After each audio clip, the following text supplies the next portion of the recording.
play pink. So hi, nice to see you all. My name is Aurava, and Hi, I'm Henna Uslin. and so the barbarians do play pink these days. This is a straight quote from our survey. Where did this start? Let's see. Yeah, background. I would like to move around, but the stupid mic is here. I'm sorry. The background. We both belong to the quite many groups on Facebook for dice enthusiasts and dice collectors and role-play gamers. And perhaps this winter we started seeing more and more postings on Facebook where people were showing off or showing their dice for their characters. And these are just a few of the posts they sent there.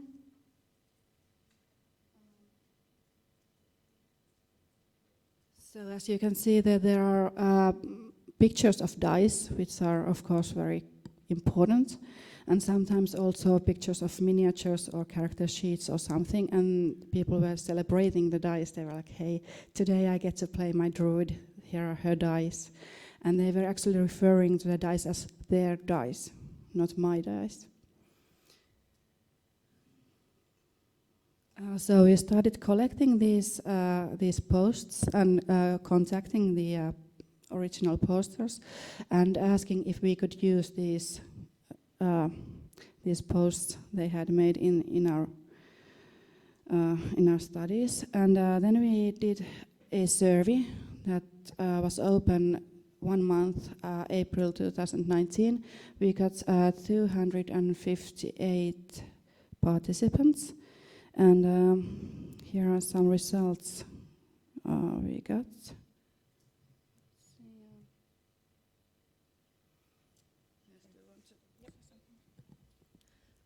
Bit of a hassle here. So the reasons for why, thanks. No, thanks. The reasons that people are using dice for their characters, well, the obvious, normal reason we all do, we roll the dice and see how our characters perform. But there was a more rising issue that came up, that it's more how to represent their character. Like the character is a more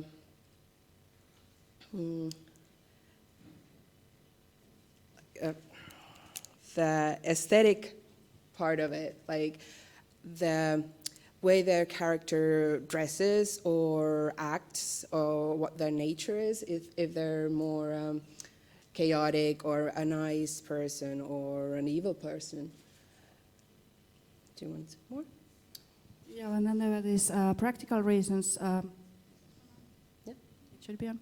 Yeah, to use dice as tokens or counters, or as you see in the picture, to use them on a battle map to just sort of represent the character in a battle if they didn't have a miniature or something.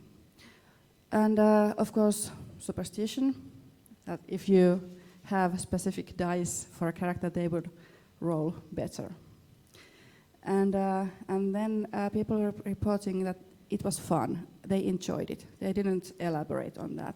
But it was a lot of it was tied to the aesthetics. They were talking about the colors of the dice, the materials, and other aspects of dice. So those were the 5 basic reasons we found. And then we asked them on what basis do they choose the dice for a character. And most of them said that the character's personality can be seen in the dice. And of course then the character's appearance, how they dress, what's their skin color, eye color, something could be seen in the dice. The color choices were quite conventional. If the character would be a goblin with green skin and yellow eyes, then the dice would be green and yellow. And if they would use fireballs, then they would have red dice. Or for example, if you're a celestial being, or if you're a cleric for working for good, you would use lighter, sparklier dice. But if you're evil or like a necromancer or whatever, you'd use red for blood and black because black is dark and evil. They also had some really interesting things they would like to show. There were some people who told us that they would get fancier dice as their character got richer. So the character could afford the new dice. And there was this one person who told that they would usually get character-specific dice, but the character was very poor street urchin rogue type, so that they could not afford. Yeah, they would only dice. grab what they could get, so she would grab the dice, just like. Yeah. So that one didn't have any, but it was also like a statement for the character that those were character-specific dice because they couldn't afford character-specific dice. Yes. And some fun facts of age and gender in the survey. Well, male respondents were clearly older than those who identified themselves as female or other. I don't know if this represents something about role-play gamers in general. Perhaps it does. Or maybe it was just a fluke that we got more older men and younger females. And overall, it was quite even. It was about 40 and 40 for men and women, and the rest were other or would not like to tell what their gender. But and yes, like Riikka said, that the females and others were younger than the males, and then there was the fact that the females also own more dice for some reason. Yes. We made a slight mistake. When we asked how many dice do you own, we asked, well, the highest amount was 200 plus, and well, a third of all the people who answered owned more than 200 dice, so sorry about that. Fun fact, we both collect dice, and at the moment we hadn't counted our dice. And I thought, well, maybe 300 and something. I had at that moment 650 or something, which is more now because habits. I'm only like 50 behind or something now. Competition. Yeah, but okay, we have to be quick. And the interesting thing was that character sheets are really important for older generation of gamers. But when it comes to the younger ones, they don't care about character sheets. I can say not at all, but they don't care about them. What they want to represent their characters are dice. And yes, miniatures were not as important as dice to represent the character, which might come as a shock for some miniature hobbyists. Yeah, sorry about that. But it seems like the older and more male you are, the more prone you are to use a character sheet and maybe to use a miniature on a battle map. And the younger and more female you are, the more likely you are to use dice to represent your character. And well, sorry, out of time. Yeah.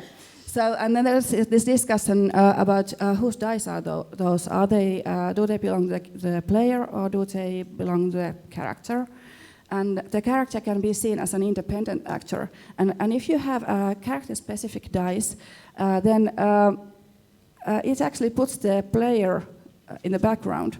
So when you roll the dice, they are not your dice, they belong to the character. So that makes the character more active in the action of rolling the dice. That could be seen in the open-ended answers many, many times. Okay. Yes, this is very much a work in progress, so if you have any comments or anything, we'd be really thankful to get them. Oh. Okay. Several. Okay.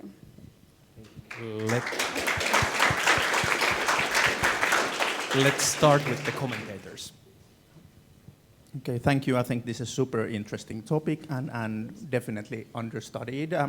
Being a person who mostly only game masters, and I use dice colored by the game instead of any character, which sort of fits in this topic in some sense. I own less than 50. And this worries me a bit in your research.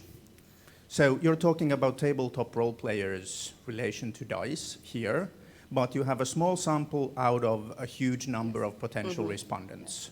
So I think you're risking a very clear sampling bias here. So your title should be Dice Enthusiasts' points of view, because I don't think the numbers would fit when we look at, let's say, character sheet influence. Yes, of course, because well, it can be seen in the paper, but we only we put a link to. So the link was spread out in dice enthusiast groups and some gamers groups as well. But of course, the people who would answer this kind of survey would already be dice enthusiasts. Yeah. So we are not making any claims about role players in general. Yeah. So make sure you, for the final version, change some of the vocabulary. Yeah. Thank you as well. I must start with just the point that I love your topic. I love how you intertwine the character and the mechanics, because that's like one of my favorite topics or things I like to repeat, that the mechanics and the sort of the personality and all the other elements of a character, they are very much intertwined, I think, and it shows here. And I think that's something you could maybe focus on a bit more also, like how you touch on it here, but maybe concentrating on that more. And I think, like, going off from what Thomas already said, the numbers are not necessarily that interesting or important or tell that much, but just the idea or the finding that there is this kind of phenomenon. I mean, I had no idea that this kind of phenomenon exists, that people are actually really so passionate about picking the dice according to the character. So this can function as a sort of an exploratory research background, and then maybe going further with interviews or other kind of data to get more in depth with this, perhaps. So that would be one direction that this could maybe be taken. I think currently this is, well, of course, these are all works in papers in progress still. So currently this reads more as a report of the survey. So looking to find a direction where to go deeper into would be the next point, I think. And just something that, one more thing I think that would maybe be of interest to you, or maybe not at all, is this idea of dice as part of an assemblage, sort of thinking about characters, these role-playing characters, as something created using several different media and different practices, and some of them are material, like the dice, and it's something that might be the only material thing actually in play. This might be something to look into. There's an interesting article from a few years back in Journal of Virtual Worlds about avatars as assemblage that concerns digital avatars, but it might be something that you could find ideas from.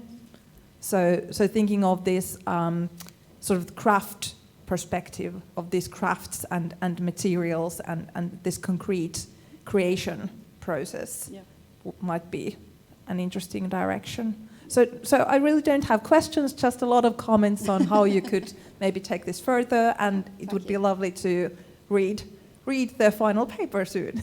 Yeah, Thank you. So, as yourself said, you're dice enthusiasts, but you also distributed the questionnaire to largely group that are interested in dice. Did you compare the results from the generic RPG groups and those of the dice enthusiasts? Because, as our expert commenter said, there are several biases that from the paper it sounded like it was this was a general conclusion, some of this, but as you said right now it's more relatable to the dice enthusiasts, which aren't necessarily as representative of RPG gamers in general.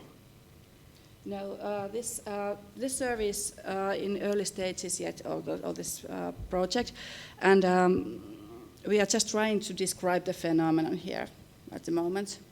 So we have no way of seeing where, because anyone could have spread the link. It was only just one link, and it was online.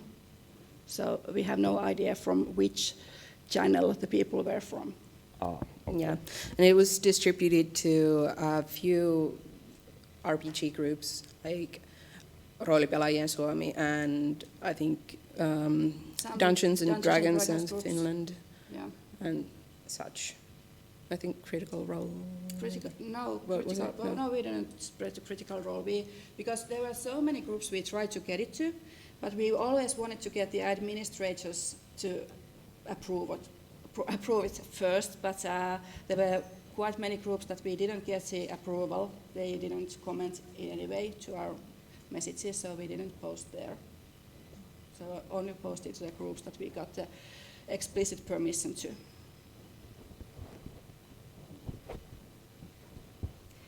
Hi, I'm an American gamer who has also gamed here in Finland for a couple of years, and one thing that I wanted to clarify with you guys is, have you been collecting data just from Finnish groups, or has it been global also? It's been global. Okay. It would be really interesting to me to see, I don't know if you have enough data to splice it quite that way, but also see regional differences, because playing in the US, the circles I was in there, people tended to be more minimalist and have only the dice they needed. Of course, that was only the groups I was playing with. The US is huge. This could be happening there too. But personally, in my own anecdotal experience, I've noticed this more here in Finland. Well, in the groups of dice enthusiasts, the majority comes from North America. Okay. So we are an exception here. Thank you for the presentation, Markus Mantola. Hello. I was thinking, are dice special? I think it would be immensely interesting to see kind of even a broader take on, photographing people's tabletop tables and seeing what is all the character-related stuff on them, because there's character sheets you pointed out. Yeah. Some people are playing in costumes, or with a little bit of costuming, I wear this tie when I play this character, or they have special cups which they use to drink wine if they're playing vampire, because vampires drink wine for some reason. And there is whole there's kind of whole assemblage of stuff on the play and in play, and I think it would be interesting, even if you just want to understand the dice, to look at the broader picture and see if the dice are somehow different or similar, and that might also help with some of the issues someone mentioned about dice-specific groups, because then you would have prop-specific thing, and you could see things inside the prop-specific group, and you could see the dice in there.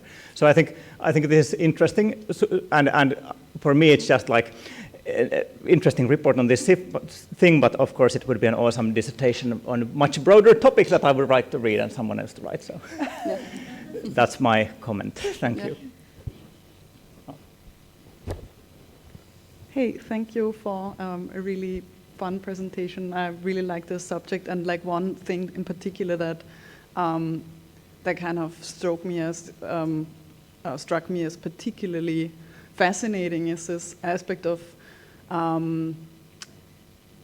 gender in the gender difference in the sheets versus dice, and I wonder to what extent is it important for you to look at that sort of like performativity element of the dice, like because dice rolling is something that's extremely kind of, you know, dynamic and part of like a dynamic narrative of the character perhaps, and I wonder in how far that's something to pursue. I think that for me it would be really fascinating to kind of see whether this is a gender difference. Yeah, Oh. it's really interesting, but it was also hard to see because the age and gender were so intertwined in this sample we had.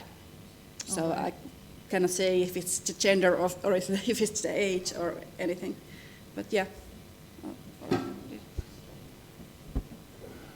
Hi, I'd like to sort of continue on that and sort of dice in context is something that I find extremely interesting. Sort of dice on the table.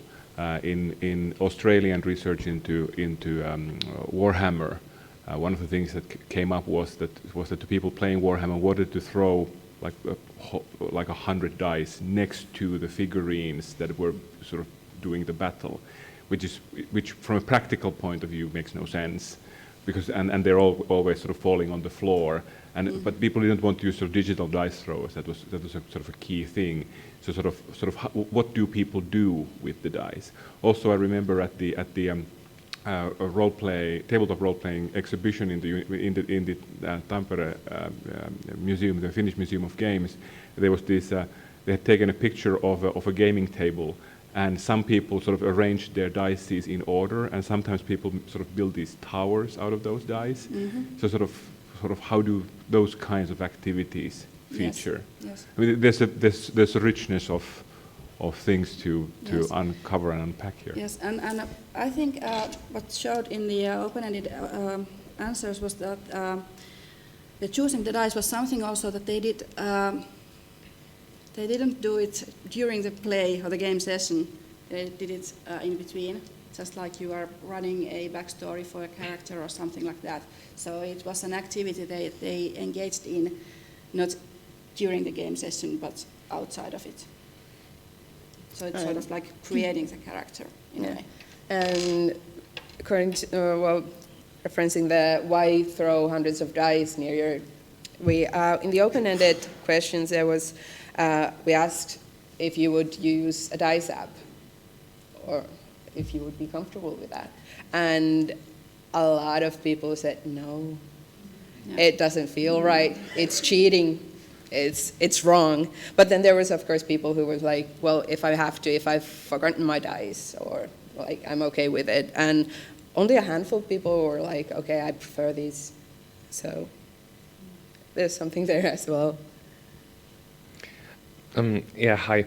I just got an interesting idea overall about the part where you talked about the dice and having sort of like influence on is the character good or is the poison character or that kind, like they kind of take in abstract concept and so forth. And I was wondering that could dice, for example, be used in psychology like Rorschach's ink blob test kind of way? Probably. In a way like adapting to that, since surprisingly many concepts can be held in these dice and they can have the cultural difference as well. So that was kind of a curious idea that just came in mind. Yes, some people also use dice as an inspiration for a new character. They are making a new character, but they choose the dice first, and then they have the dice that they feel like are good, and then they start building the character based on that. So, yeah, what's next? Yeah, hi. Did you cover any sort of accessories that are related to dice? Because I have friends at least who not only do their characters have specific dice, but the dice need to be in a specific dice bags, so and they can't mix with other characters' dices. Did you ask anything about No, those? unfortunately we didn't. It didn't come up in any of the open-ended questions either. Yeah, I didn't notice. No, nothing. No dice towers or bags or anything. I don't remember anything. Yeah. Who's next? Yeah, I don't have a question so much as a suggestion, like somebody mentioned here earlier. If you want a more male-orientated sample, I suggest pulling the Warhammer community next, because this is a phenomenon that you see a lot there as well. Yeah. Yeah. I think Warhammer is a bit, I don't know, I don't feel comfortable with it.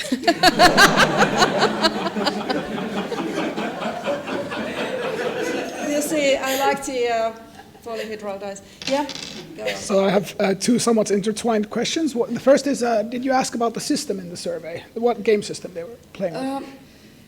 Yes, but it wasn't a question people had to answer, but it was in the open-ended.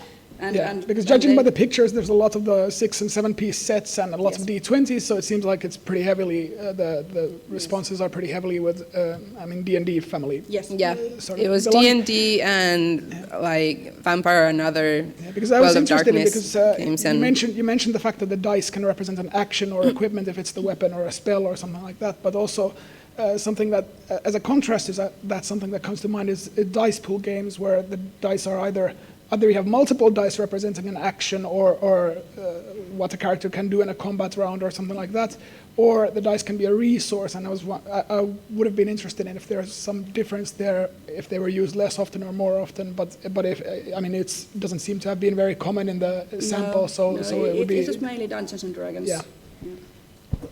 Okay, thank you for the great questions and comments. I think we need to end this presentation here. Let's thank the presenters.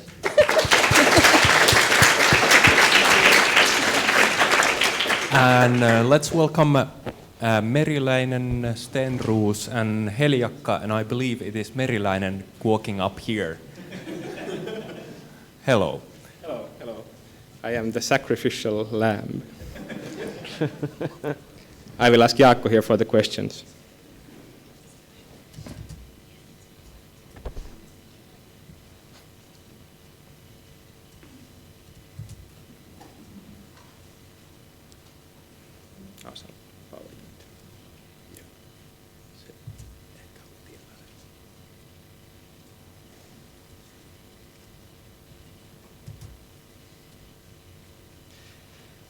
Okay, so good morning, everyone. Today we'll be talking about miniatures very quickly. There's plenty of slides, mostly pictures. I should mention that all of these photos are from my personal collection. It's never been as easy to find pictures for a PowerPoint presentation. Featured up first is a sieve made out of toilet paper. So we started looking at miniatures. The motivation for our study was that miniatures and gaming with them, collecting them, is actually a very large established phenomenon, but there's next to no research on it. There's a handful of papers, some conference papers, but compared to, for example, role-playing game research, there's scant research. So we wanted to tackle that somehow. And also, most of the research that has been made is specifically wargaming research or Warhammer 40K research, whereas the larger miniatures pastime it's much broader, and that's again something we wanted to look into. Obviously, I've been doing miniatures for 20 plus years. I have plenty of views as an enthusiast, much like I think the dice people. But I wanted to see which of these views also connect to a more research perspective, and of course I engaged Jaakko, who is a game and play researcher, and Kati, who is an adult play researcher, so to get a more broader perspective of this. We had a lot of questions, but we only had a few answers for them. For example, what is this miniature thing? What should we call it? Is it a hobby, as Games Workshop calls it? Is it play? Is it gaming? Is it a pastime? What is it actually? We had to invent a new word for it. The study that we conducted was, it must be said, it's very preliminary, it's exploratory. So we were basically venturing out into the wide world of miniatures, looking to see what kind of interesting leads there are, what should we build upon. We made a survey of 7 open-ended questions plus some background information. We shared it to miniature enthusiast and role-playing gamer groups. We had 127 respondents. Everyone was 18 plus. We were targeting adults here especially. The sample was obviously self-selected, so people who were interested also answered the questionnaire. And the data was very, very rich. So rich that I had to write it 3 times and even put a dragon with some treasure in there to signal its richness. But yeah, we have 130 pages of data at the moment. Most of the people who replied to the survey, actually, in each of the 7 open-ended questions, most of the respondents answered with at least a paragraph of text per question. So obviously, people were very enthusiastic to tackle miniatures and talk about them. What's key finding we had is that it's not just gaming. It's been brought up here in several talks. Obviously, to anyone who is familiar with miniatures, then this isn't really big news. But it needs to be said. There is very little research that is actually saying this. We decided to call it miniaturing. It's figuilu in Finnish, but we thought that if we are going to call it figuring, then all the English-speaking world will be very, very confused. It figures. So we decided to call it miniaturing. There are a multitude of elements with plenty of overlap. I'll look at the elements next and give a brief outline of them. So while I'm saying that it's not just gaming, gaming is a component. So here are some boring Warhammer dice.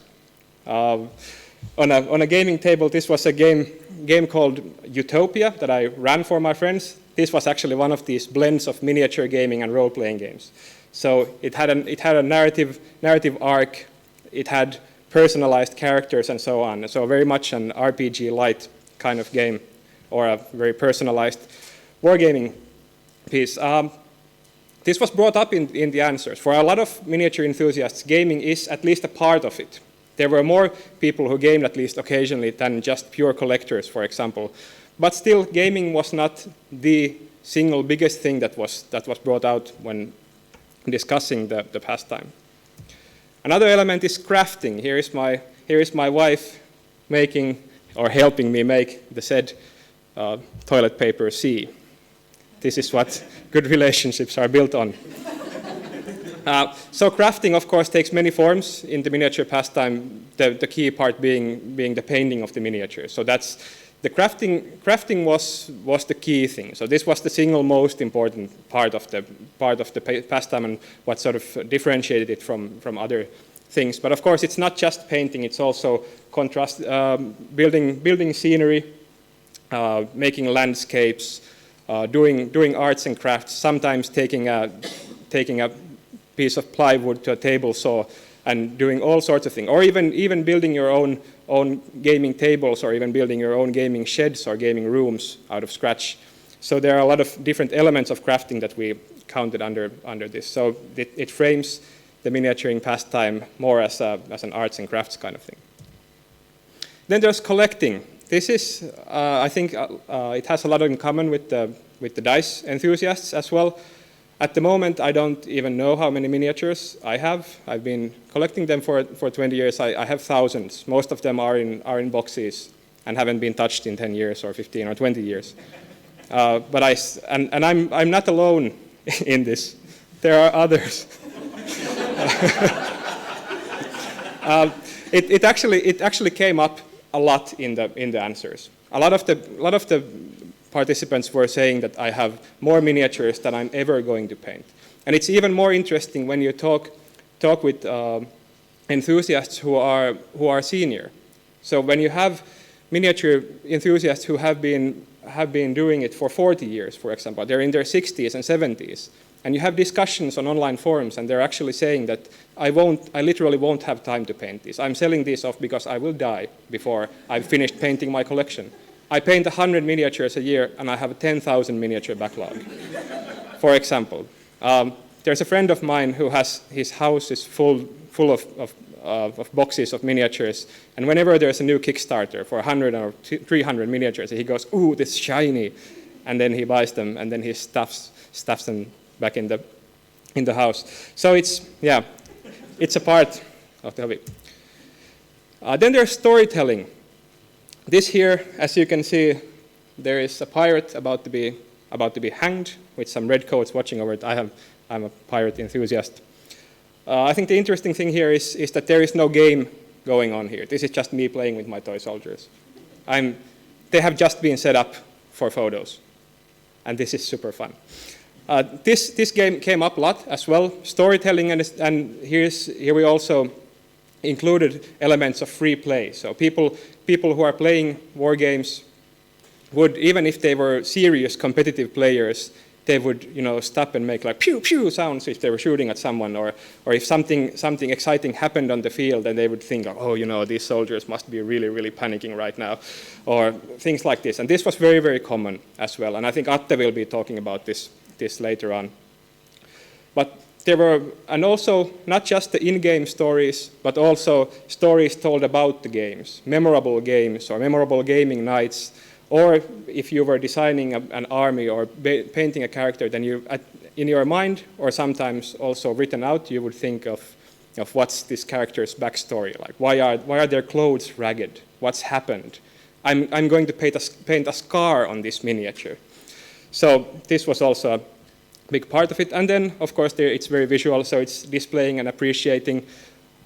This is, again, my old setup for my miniatures. Sharing miniatures online, placing them in the home, sharing it on forums, and so on. And let's see if I can actually... Something has gone terribly wrong. I'll just keep talking. So what we found, or are we going to have our technical assistant here? Keep talking and I'll yeah, keep talking and nobody explodes. Yeah. Can you switch to the PDF?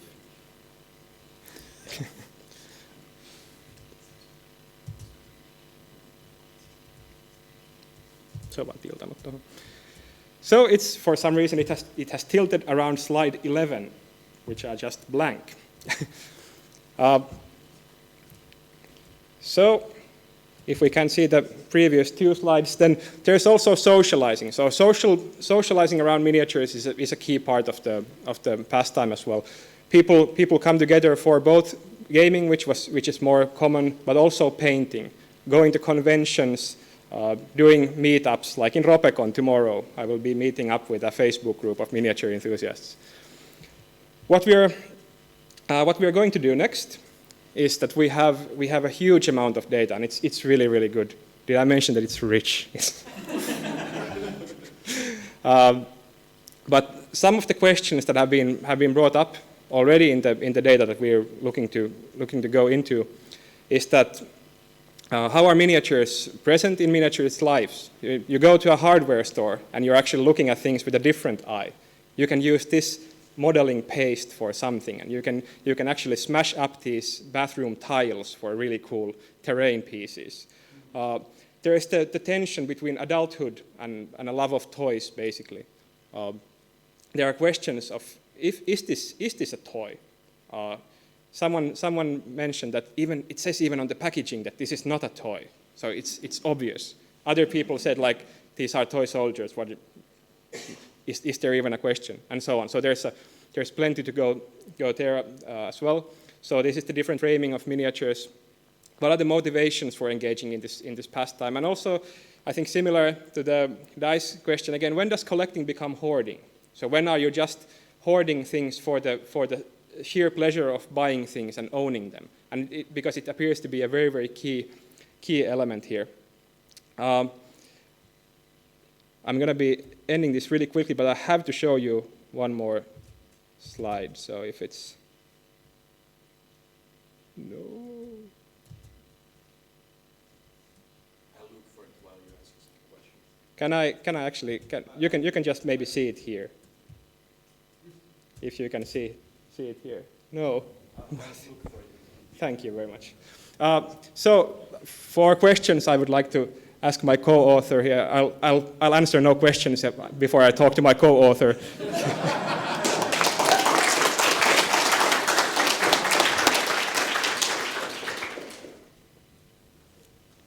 Okay, thank you so much. I think you didn't mention it in your presentation, but I especially want to thank you on the point you made in the paper about, I believe it was the dual core. You mentioned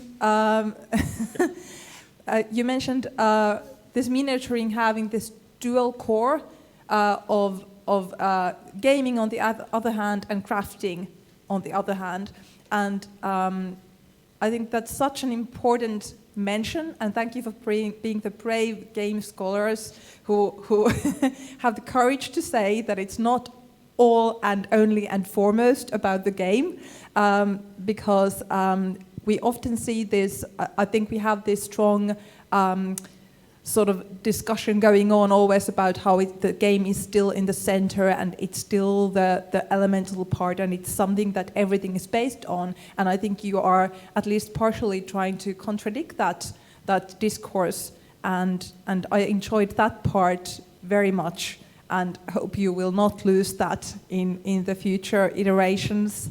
So yeah, I think that's my one and most important comment. Yeah, thank you very much for that. This is actually one of the slides that didn't work. So as it says, there are plenty of elements, also plenty of paths in the miniatures. So some come through role-playing games. For others, it's not even a primary activity. So it can be a spin-off of, for example, an interest in military history, for example. And then they, of course, just blend together in really interesting ways. Yeah, actually, just to add to that, also there's these discourses which I'm not contradicting, but these ideas of these other activities as activities or practices or some kind of paratextual things, and they have the notion of hierarchy always strongly present. So once more, this was great. Thank you. Thank you. This is also something we've seen starting to come up in LARP studies, because there are a lot of people who enjoy putting together the costume and sort of doing the crafts leading up to the playing. So that and the crafting often takes much more time than the actual playing. So this kind of a dual core, it's not just in miniature gaming, but other sort of hobby pursuits as well. I'm going to slightly disagree with Tanya here, because sort of I don't think the dual core is still completely applied. So what in my view we have here is a kind of reversal of the traditional boundary object situation where you have activities made possible by objects. What you have here is an activity, or sort of the default option, whether it's collecting or crafting, or especially the gameplay, making then object play in a sense, meaning manipulation of the objects possible, the same way as photoplay has become sort of a central default option for certain adult doll owners in Heljakka's work. So I wouldn't go completely into the sort of equalizing either. But sort of, I think your data set is sufficient here for making some extrapolation on it. And then I find there are two sort of things that would still make sense to consider. And these are both reasons why I stopped my completely fanatic gameplay of Warhammer 40k in the early 90s. The first one is planned obsolescence.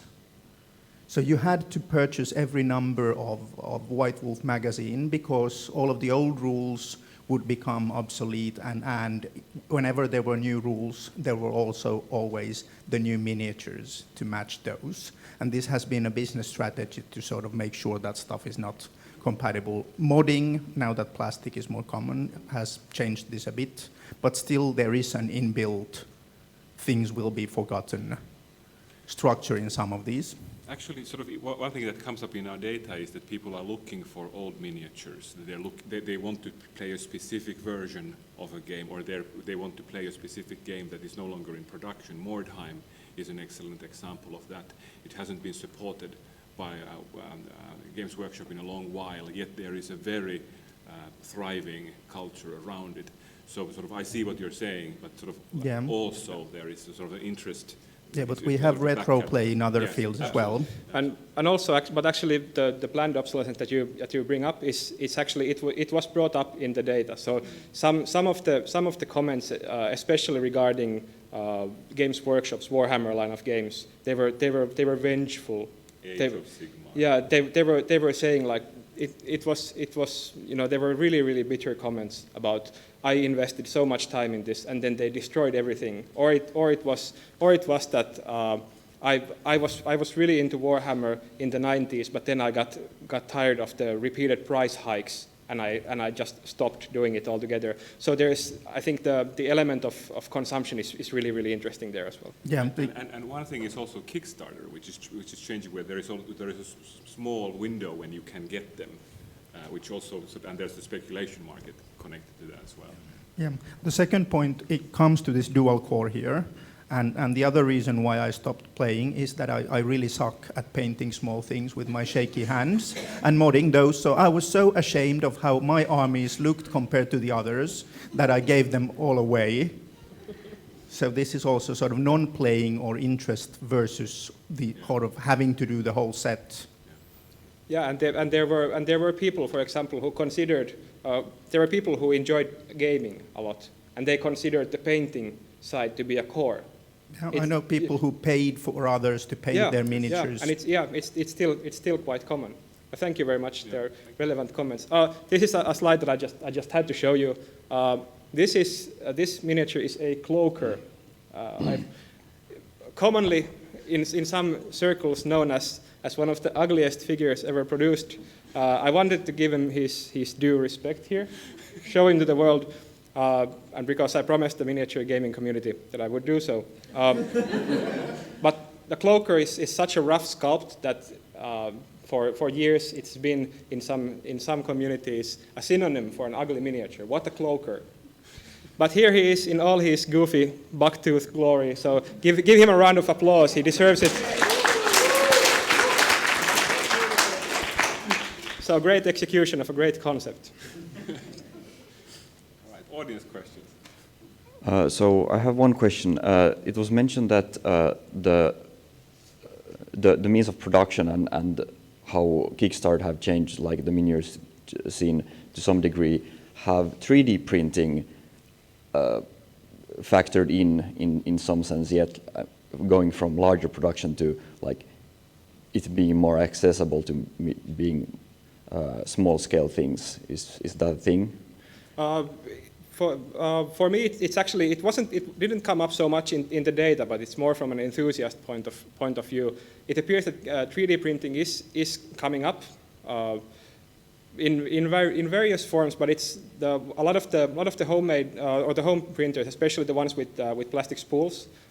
They aren't usually good enough for really detailed miniature work, but they're used in terrain pieces. But one thing that did come up in our data was that there's a company called Hero Forge that you can use online to design your custom role-playing game figures or wargaming figures, and then you get either an STL file that you can print yourself, or they print it for you, or you can buy them through Shapeways or something. So this is what came up. People were really fascinated that they can actually, for quite a small sum of money, they can create a custom character for a role-playing game or war game and have it printed out. And this is something that has been made possible by 3D printing. All right. Thank you for a trip down memory lane. Really, every single thing you said clicked. So take it as a confirmation of emotional sort. But more importantly, because this opens up, even in the comments, a wealth of venues to go to. Where do you see going with this next?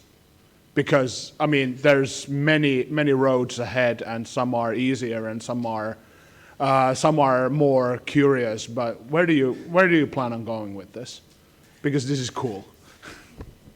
We don't know. Is the honest answer. The thing is that sort of we didn't realize how understudied this area was until the data started coming in, and it was clear that so many people were burning to share about their hobby. And I think that sort of accidentally we ended up with the best or the second best data set on miniature wargamers, contemporary miniature wargamers on the planet. I mean, I know that they've done work in Australia, ethnographic studies, but this sort of happened by accident, and there are so many directions we could go with this set, and we will, but we just need to figure out how to fund it. Yeah, and I think some of the key things are, for example, the whole play game crafting. What are the how do we situate different aspects of miniaturing, for example? And also, I'm super interested in the adults playing with toy soldiers idea and how that is framed and conceptualized. Because we had, for example, respondents saying that I have 6,000 miniatures, but I would never mention it to my colleagues at work.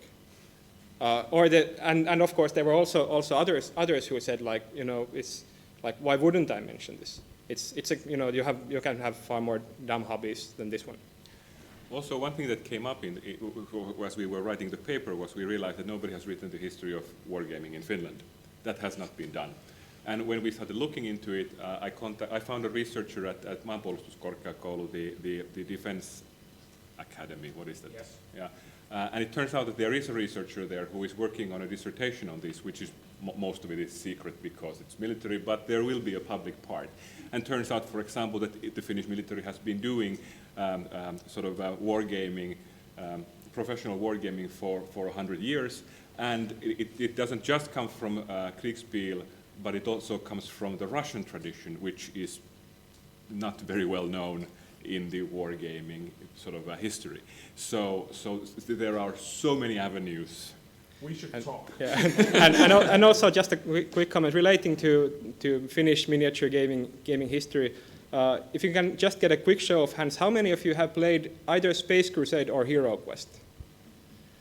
So Space Crusade and Hero Quest are actually some of the really, like, the main inroads into miniaturing in Finland. A lot of the people said that it was their first contact with detailed plastic miniatures, and that's what they when they had money to spend, that they would start looking at. Wait a minute, there are more things that look like Space Crusade miniatures, for example. Actually, mine as well. I was like 7 or something. And actually, a personal anecdote about the dual core thing. I mean, I started with Hero Quest, but then when I actually later started getting into gaming as a hobby, it was first actually Fantasy Battle, Warhammer Fantasy Battle, and then later on, mostly because I didn't have the time or the passion to paint the miniatures, then I enjoyed the game, but I didn't have time to paint the miniatures, and because of the cost, then eventually we actually moved more to role-playing games. But about the dual core thing, I would actually suggest that if you're in the hobby long-term, you need to have an interest in the crafting. Optionally collecting, but then you maybe don't play with them because they're not even assembled. But if you want to play with them, or if you want to game with the miniatures, you need to have some crafting, at least the perseverance to go through it as a chore at the very least, but preferably a passion for it. Yeah, one thing that we were very interested in when doing the survey questions was where does this hobby take place? Where do you store them? Where do you create them? Do you have a table that is set up that is always there, or do you put it away and then you put it on your table? How does it interface with rest of your family life, or and these kinds of things?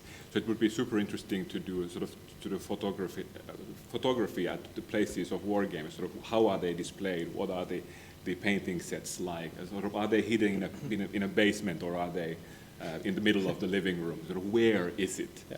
And also, thank you, a very engaging presentation and interesting topic and good exploratory research. Thank you. And before I forget, as a comment to the dice research, is that it was actually interesting that some of the role players that answered our survey, miniatures weren't at all important.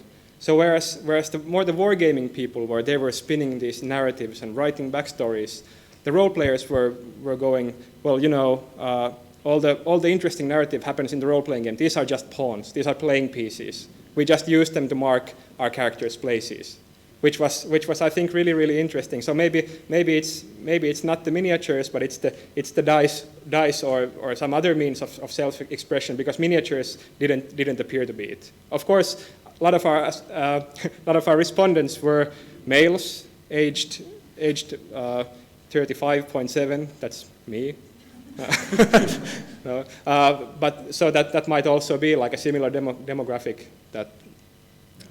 Yeah, and that needs to be said. This is mostly gender research. I mean, this is almost all men, not completely, but almost. Yeah, I think 10 that identified as female and 1 that didn't want to disclose. Okay, hi. Nice presentation, guys.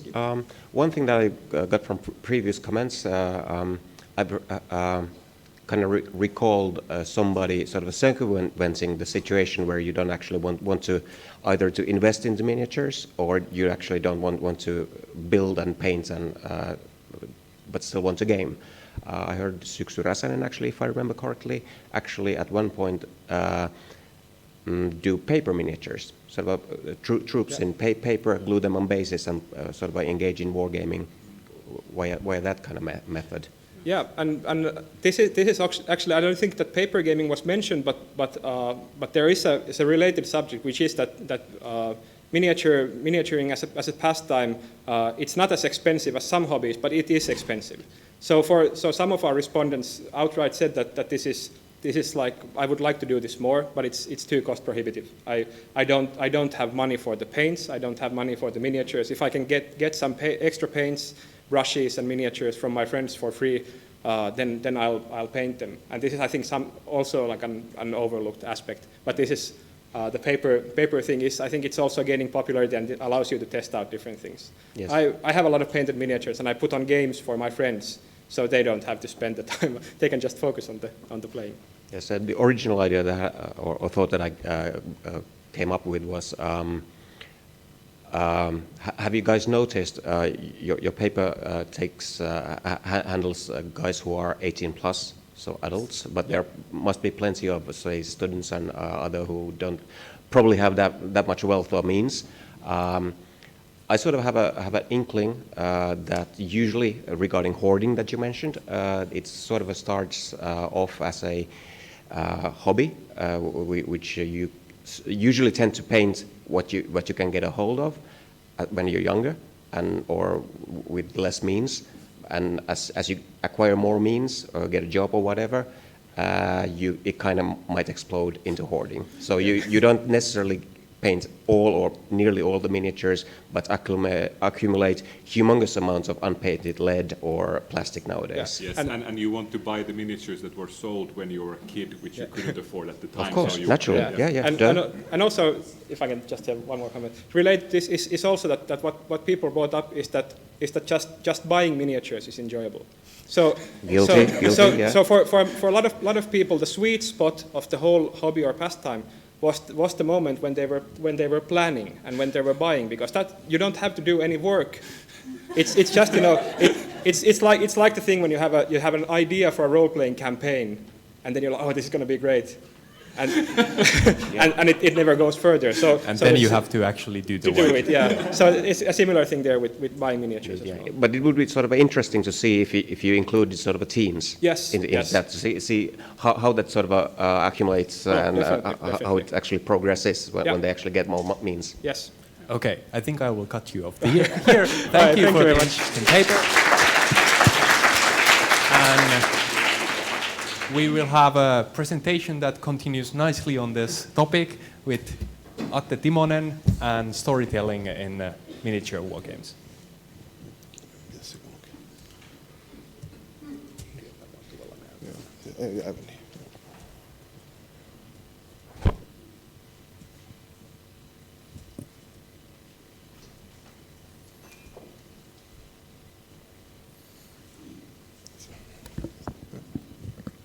Yes, hello.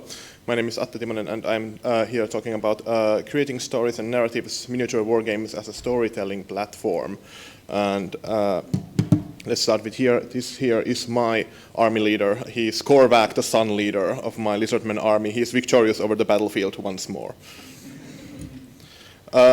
Miniature wargaming has its, as we today learned, his origins in the older wargaming and historical wargaming in like Napoleonic Wars and stuff like that. And the popularity of the hobby started first time to come into more commercial with the Little Wars. But the growth in popularity after post-war in the post-war Great Britain started to change the hobby also in more imaginative forums. It started to drop the scale smaller and later added more fantastical elements to it, which later learned via chainmail to Dungeons and Dragons, and then later into Games Workshop's Warhammer in 1983. And after Warhammer was the catalyst which started the whole creating imaginative worlds for your miniature war games, creating vast mythoses of stories, as seen here by these many books created by Games Workshop for his hobbies, such as The Tragedy of Macbeth and Terror of the Leechmaster, which were for the second edition Warhammer, and later for Codex Armageddon and the End Times books, which create stories and game settings for the Warhammer players to engage in fictional worlds. So here's my question is, can miniature wargaming be viewed as a storytelling platform? It obviously is one already, because it features stories created by other authors, but the main question is, do the players just play in stories of other people, or do they create their own stories in these fictional worlds? In this, I focus mostly on the works of games by Games Workshop, such as Warhammer 40,000 and Warhammer Age of Sigmar, which is the fantasy version of nowadays, mostly because of their popularity and influence on the fantasy miniature wargaming in general.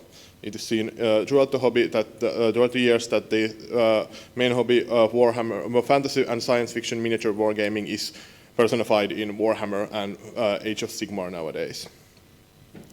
From that, I found 3 steps of storytelling in miniature wargaming, which I isolated in storytelling in modeling, storytelling in army building, and storytelling in matched narrative and open play. Let's start with the storytelling in modeling. The first miniatures created were, the commercially created miniatures were pewter and other white metals, such as lead, but later they have been mostly replaced in Games Workshop's line with plastic miniatures. The plastic multi-part plastic kits have been the key to opening up the miniature wargaming and miniature hobbyist to more of the modeling of the figures, just as the term used, converting, which means taking the model apart and putting it in another ways. Here seen in the first picture is from Warseer blog, Darkwood Court by Ex Libris Scribe, which is a very fantastical and dark and occultist take on the Wood Elf army. Here mixing at least from 3 different kits of miniatures to create this specific one. And this other example is from Space Marine Army, the Chasticide, from Hipster Hammer Tumblr blog, and it is his own creation of Space Marine chapter. Instead of using one from the back material, this is his own creation. And in here we see some sort of mass-produced toys, as the miniatures often are called. Here, a platform to be built on, something that we played again in the name of the artistry, as Katriina Heljakka notes in her dissertation. So converting color choices and meaning of uniforms in game mythos informs about your army, its place in the game world. What is their backstory? Why they're in the war? What kind of place they live in? All this can be achieved by converting and painting. So this is the first step where you start to create your own story of your own army. Second one is in the army building. By this I do not mean the putting up the miniatures together, but by the putting up your army for the playing. You're creating army lists, deciding what kind of units you're going to use in the play. So here we see in picture we see 2 types of different Skaven army. Skaven are an army of ratmen in the Warhammer Age of Sigmar. The first one is more shootier army, which feature a lot of guns, focused on long range combat, and the other one is melee focused with a lot of melee troops, just as the Plague Monks. And these tell about the army style, what you're going to play, and it's also that the backstory seen here by the first army being the clan Scryer of the Skaven army, which are technically focused long-range combatants, and the others are the clan Pestilence of the melee-oriented psychopathic monk army. And this chooses what style of play you play, informs about the game world, informs back into the actual game, where you choose your units that fit your backstory that you have created in your mind in your army building. This also leads to the discussion of fluff versus cheese. These are terms used by hobbyists. Fluff describes the narrative elements and backstory of characters and armies. And cheese is a player practice of finding gaps or over-interpreting rules. I hate the term fluff because it reduces storytelling to a filling, and I hate it because the work done in Warhammer, in Age of Sigmar, and all those stuff, it's a great work done by great writers. So it's insulting to call it just fluff. And but this either or in between helps you build your army to your liking. And most gamers, there's some kind of mix of both of these. They want to play an army that is good, so they win games, but they also want to personalize them by adding more fluffy elements to them. Then there is storytelling in matched, narrative, and open plays. These have become more and more uncommon in Warhammer, both in Warhammer 40,000 and Age of Sigmar, that there are styles and modes of play. The matched play, which is more points, more strict in the how many points of units can you take, what you can do in the battlefield. The narrative is recreation of historical battles from the Warhammer mythos, and open play is the one where you just play with whatever you want. Don't think about the points, just take what you want, have fun. And regardless of the mode of play, there is a definite theatrical element imbued within it. There is the story, how the combat works has kind of like story beats. There is a movement point, there is a magic point, there is a shooting point, there's a melee point, there's a morale point. These can be constructed into a story structure. And they give two players tools and opportunities to build a story out of their game. There are many just as legendary moments that I can, from my own experience, tell about the army game I played with my lizardmen against my friend's goblin army called the Green Tide. And it was a game that lasted 6 rounds, but 4 of those, none moved, because we were so afraid of the other's army. We just stayed in place and like, I'm not moving because you're going to crush me. No, I'm not moving because you're going to crush me. And for 4 rounds, it was just we staring at each other. Yeah, I guess I'm going to fling a spell, shoot a catapult, but no one is moving. So what kind of that battle that looks like in story form? Are these generals anxious to release their armies? Are these mad, crazy night goblins just stuffing mushrooms inside them and waiting for like the combat to begin, and then at the final rounds they clash together, and it was really great, and it has stayed with me, and I'm very sure that many gamers who have played Warhammer and Warhammer 40k and Age of Sigmar has such stories. So these are the main steps. But there is also this discussion about what kind of part of the play this is based on. Is this the para game? So is the storytelling just a contingent on a player's desires and motivations rather than context of the play? So is it the storytelling element something that the player has to bring to the table, or is it just or is it part of the ortho game, aka the basic structure of the game? Is there Warhammer or Age of Sigmar without the storytelling elements? What I find it's a mix of both. The paragaming elements interact with the ortho game in fundamental way because the Warhammer books are written with rich backstory. The names of the units are based on the backstory. There are magic items that are named from the backstory. Everything that you use in your games is tied to the backstory. So the paragame and ortho game elements of Warhammer mix together to create the game that we play, and the wargamer become so that way a storyteller of their own little war. I like to quote writer Dan Harmon, who has said, "You are a storyteller, you are born that way." This comes to us naturally. And after I finished my whole thing, I sent this whole paper forward. This quote, I found it in Old White Dwarf, and I was kind of pissed because I wanted to include it in the form paper, but it's great because this is by Jervis Johnson, who has worked in many miniature war games since the Blood Bowl's first edition for Games Workshop, and he said, what I like about miniature games is that I find them very immersive, by which I mean if they are working right, I should feel like I'm right there in the middle of the battle. I find that extremely exciting and satisfying, and I find the best way to achieve that immersion is to create a strong narrative. So if the father of Blood Bowl says that, I must not be that off away. Thank you.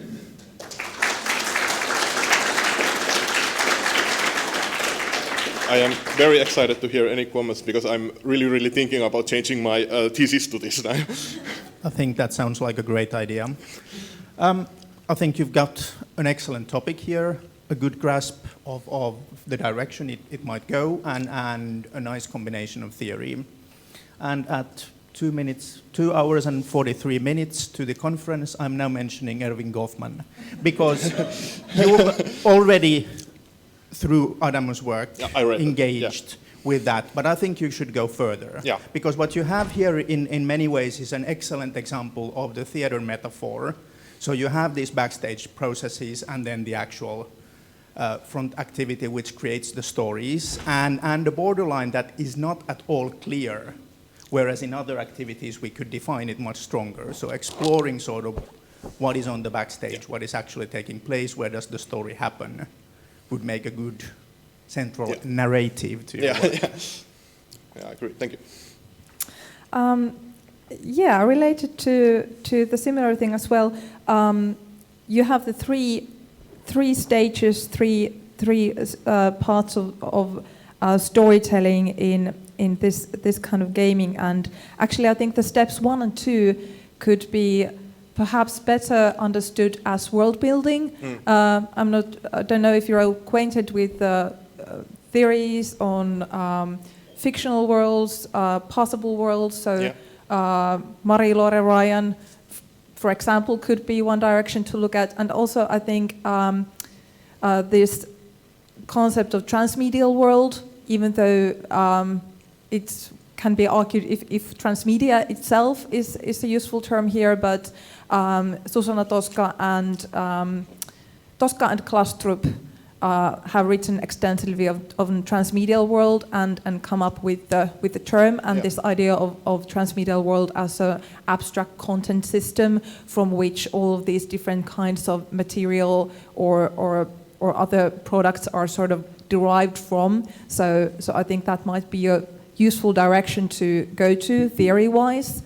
And also I think looking at your references in the paper, there are several references to research on children's play culture, but I think perhaps more useful might be like the work of Heljakka that you mentioned already, and those kinds of research.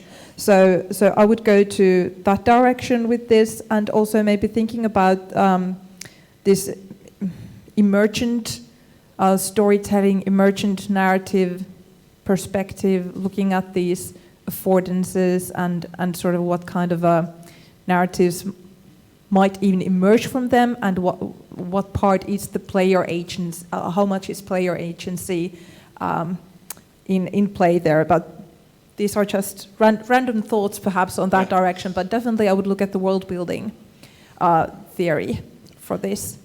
The analysis itself was really, really interesting and I think very well done. So looking forward to seeing the next version. Thank you. That was a big part of this, as Mikko mentioned also, that the study done about miniature wargaming is very scarce, if non-existent. So a lot of what I have to do is like, let's mix and try to like use this study about toys and children's play and like mix it up, like use that same framework for this. So that was what you're right about using more of the adult playfulness, and the Heljakka's book is great for that.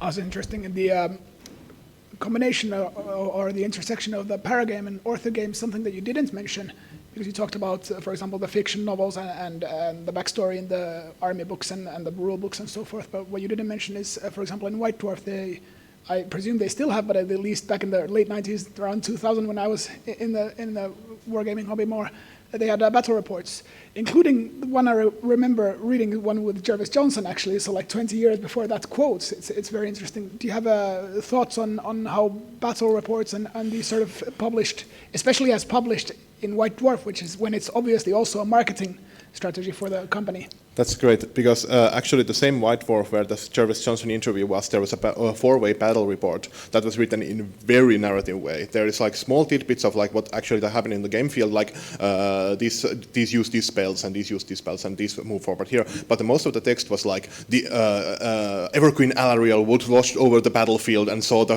horming roams of Skaven, and it's written like that. And I find it actually, because I found that White Dwarf after I had done this text, so I was interested in going back to my extensive catalog of White Dwarf magazines and reading through the battle reports, checking out that has this changed or has this been always the case, because I didn't remember that they were all that narrative and filled with like drama and story beats and told from the character's perspective, from the perspective of the army generals. Could be interesting as a sort of intermediate form in a way between the pure fictional novels and then the more gameplay oriented stuff.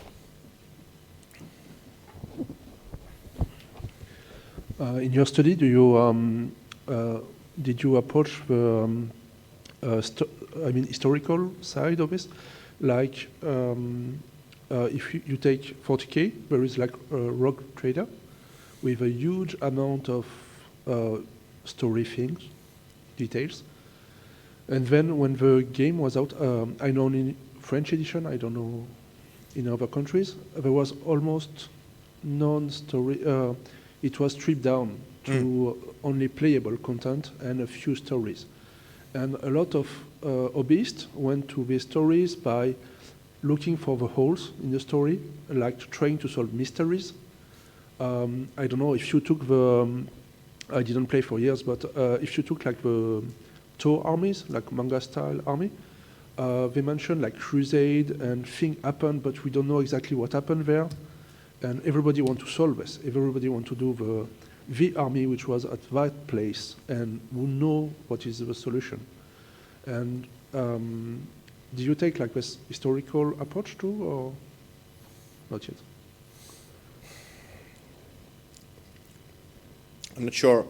I'm not sure if I'm not sure if I did catch the question here. Okay. Maybe it's better to do two questions. First one is this development of Fluff is has not been linear, not always like for more Fluff. There are moments in history when it was kind of going down or reshaping, like squads which were taken away, things like this. So do you consider this moment where like the story was kind of forgotten or minimized? That's question one. Question two is when you talk about this storytelling platform, did you research the solving mystery approach, the whole approach? No, I didn't. Most of when I looked at the backstories was like what the backstory says about the game, how the game world, the relationship between the game, so-called the ortho game, and the Fluff and the backstories. That I was mostly looking at that. No, I didn't actually look at directly like that.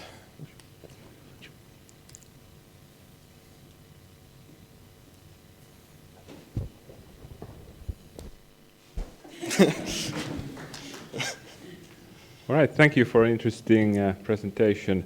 I'm wondering if you should go more into the direction of media studies, because it seems like the sort of the transmedia storytelling aspects here are very, very strong.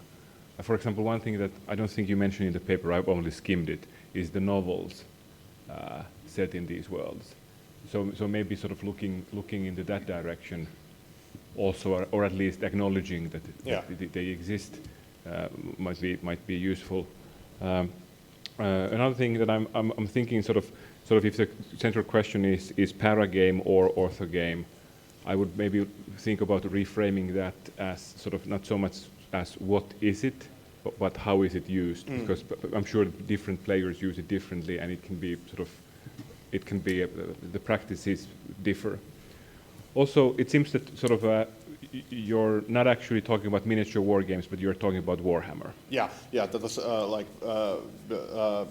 like I wanted to narrow it down for myself and for the stuff I know about myself. Yeah, and I think that is a good focus. But then I think your title should reflect that. Also, sort of, if you're thinking of diving into the old White Dwarf magazines, sort of try to get a hold of Tuomas Pirinen. He has a presentation here in Ropecon about Mordheim. I think he worked there for quite a long while, so it might help you find the correct articles. Okay, yeah. So to find a way in. Thank you. Thank you. Very interesting presentation on a very dear subject. Well, one thing that I think would be really interesting would also be to look at like hobbyist trajectories. So if the storytelling aspect, whether it like waxes or wanes during the years, because for example in our data set some of the respondents just flat out said when we asked about whether they're miniaturing features any narrative elements, they just wrote no. And it would be really interesting because obviously, especially if we're talking about Warhammer, then it's a big framework of backstory and fiction.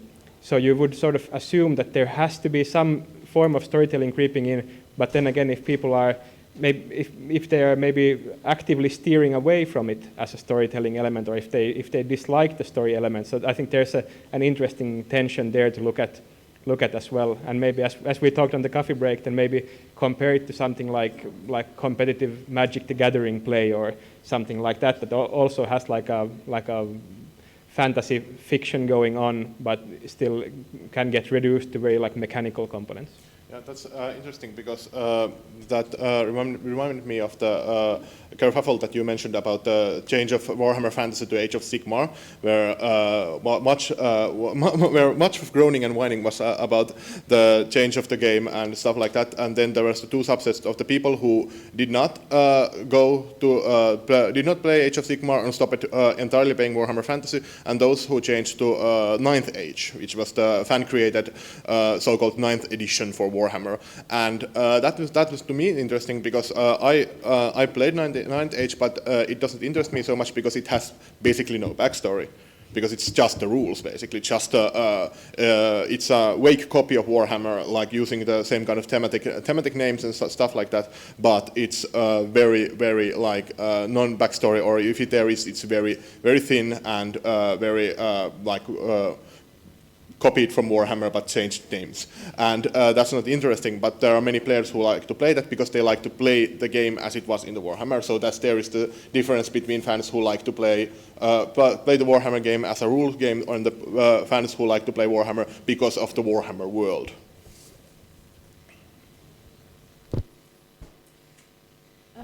Yeah, hi.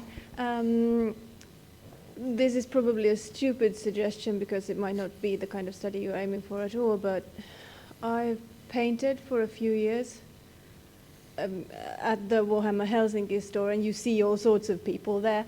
And I've wondered several times, and it would be interesting to see somebody study it, how this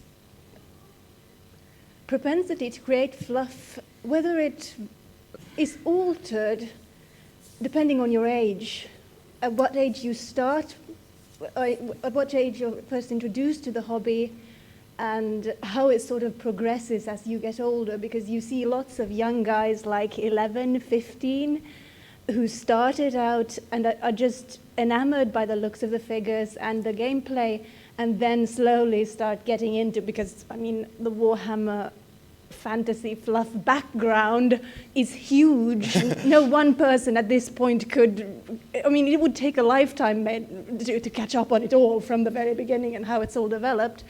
So yeah, it would be fun to see like what percentage of the players that start playing actually dedicate themselves to the fluff and what percentage just play for the pleasure of the game. That's definitely interesting because I myself started playing Warhammer at the age of 10. So about those times, yes, it was also about painting miniatures and playing with them. But later, as I started playing, I learned more to read English, and so most of the books were written in English. So then I learned to read the books because I first just memorized how the game works, and after then I started to read the books. So after that, like it comes as a progressive because at the first it's much easier to just give the miniatures and the rules, and there's a game. And after that, the backstory and reading the larger lore is more easier after you are already immersed in the game itself. Yeah, and but it's also funny because with some of the kids you see them just playing until they get hold of the official fluff, but some of them start making stories of their own for their characters from like the get-go. So there's also a divide there. Yeah, and I think I was going to say, there's the, like, I would never start anybody playing Warhammer by saying, hey, here's this old cool backstory, let's start with this cool backstory here. And never do that to anyone, because they will like get bored eventually and never play it. Thank you for the great presentation. Concerning your own narrative in the play, White Dwarf actually did an article that allowed you to bridge the Warhammer quest the closest they got to an RPG game, and allowed you to convert your characters into an army, like it was their attempt to bridge the narrative into the competitive play. So in the early days you could see this narrative uncompetitive, but at sometimes they kind of lost it. But do you think, is it coming back in the Age of Sigmar? Because now we start to see like your hero apps and how you can use your every miniature in every game you play. I definitely think that Age of Sigmar is going more towards to more narrative game. Like it's evident by the style of the game itself, because it's much more like lighter on the rules, and there is much limit of what you can do, and importance of characters is in the gameplay. So I'm definitely thinking that this is Games Workshop's tactic is to create more easy accessible bridges between their games. Okay, I think that's a good place to stop. Thank you for Atte.